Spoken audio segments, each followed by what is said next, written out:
With the last major of the year starting this week, we sat down with American legends James Blake and Andy Roddick to preview the 2017 US Open. First thing I think of when I think of the US Open is the night matches. You can't recreate the energy. It was always the slam I was the most nervous at, but also looking back, it created the best atmosphere.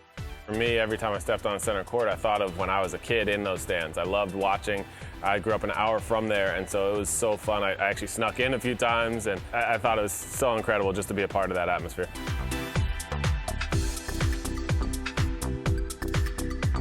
With who goes further between Roger and Rafa at the Open, a lot of the rhetoric around them has a qualification. It's if they're healthy, they're going to do this. I don't think they ever forgot how to play tennis. I think health is probably tough, and the recovery time is longer. We don't know about Roger's back. It looked very average in the final of Canada. Rafa has been maybe less than Rafa the last couple of weeks, so it's a good question. I think all things considered, if we're assuming health, I think Roger's got a lot of momentum going. Yeah, I would say the same. The huge qualifier is the health. And if Roger's healthy, if he took Cincinnati off and got himself back to being healthy, I'd put him in as possibly the favorite.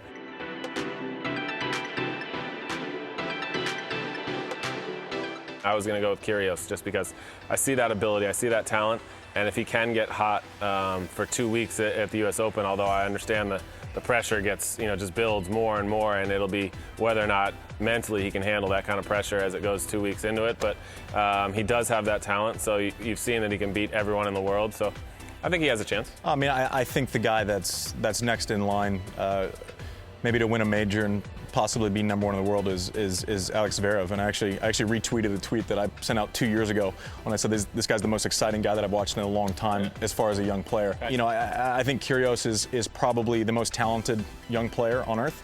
I like Zverev winning Washington, following it up with a win in Canada. It seems like he's just there every single week, which I think is why you make him the guy.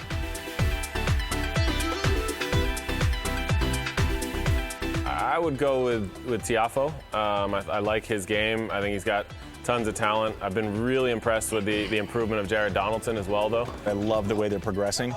I like that Donaldson makes quarters 1 week.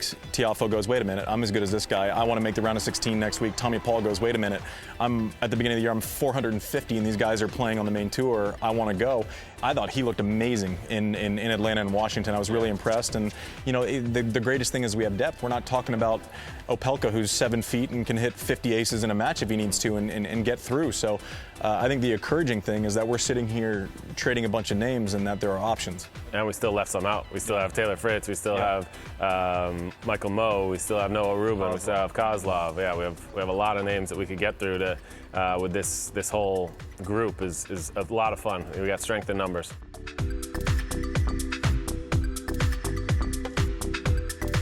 I think there's such an unknown. It might be the time for someone like a Zverev to come in when guys are either not confident or not healthy. And that you go right down the line with the best players in the world. He has to be licking his chops being the informed player. But if Roger is healthy, I have no doubt about him being able to work himself into form in that first week, first, second round, third round. He's not one of the guys that I feel like is in danger of losing a second round, even if he's unprepared. I mean, he proved that in Australia. He came back after 6 months off and hadn't played a competitive point and won the tournament. So unlike the rest of the world, he doesn't need a lot of reps. So I still make him the favorite. Yeah, same thing. I would say Roger, if all things are equal, but we don't know how his back is. So if his back isn't good, there's the opportunity for Dimitrov. There's the opportunity for even a guy like David Ferrer, who can, has proven that he can be resurgent as well. So that you never know with who it can be, but a chance for Sasha Zverev as well. With plenty of action on the horizon and a guarantee of #1 in the Emirates ATP rankings for Federer or Nadal, the 2017 US Open has all the makings of another unforgettable fortnight.